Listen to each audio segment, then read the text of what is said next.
বারবার তওবা করেও আবার সেই পাপে জড়িয়ে যাচ্ছেন। আপনি হয়তো ক্লান্ত, নিজের উপর বিরক্ত, প্রতিবার পাপের পর নিজেকে প্রশ্ন করেন, আবার কেন করলাম? মনে মনে ওয়াদা করেন, আর করব না, এবারই শেষ।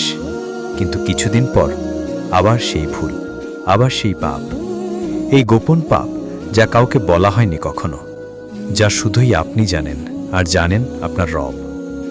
এই পাপই ধীরে ধীরে আপনার হৃদয়ে অশান্তির বিষ বুনে চলেছে। বাইরে থেকে সবকিছু ঠিক মনে হলেও ভিতরে কোথাও একটা শূন্যতা থেকে যায়। এক ধরনের অপরাধ বোধ, যে আপনি ভুলে যেতে চান কিন্তু পারছেন না। আমরা বুঝতেও পারি না এই গোপন পাপ আমাদের ইবাদতের স্বাদ কেড়ে নিচ্ছে। কুরআন পড়ি কিন্তু মন বসে না, নামাজ পড়ি কিন্তু খুশু আসে না, দোয়া করি কিন্তু চোখ ভেজে না।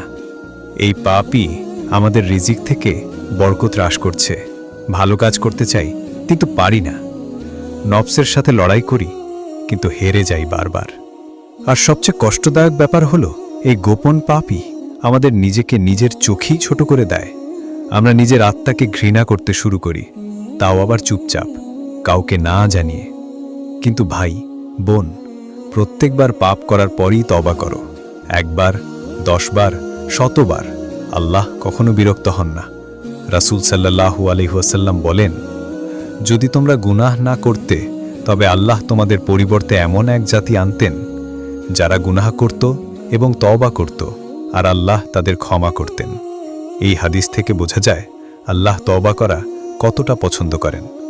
তোমার চোখের এক ফোঁটা অনুশোচনার পানি আল্লাহর কাছে পাহাড় সম গুনাহ থেকেও বেশি মূল্যবান। তাই কখনো আশাহত হইও না।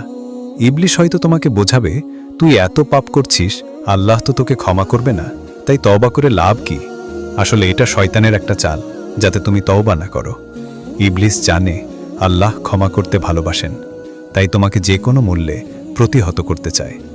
তাই বলুন, হে আল্লাহ, আমি ভুল করেছি, আপনি গোপনে পাপ দেখেছেন, এবার আপনি গোপনেই ক্ষমা করে দিন।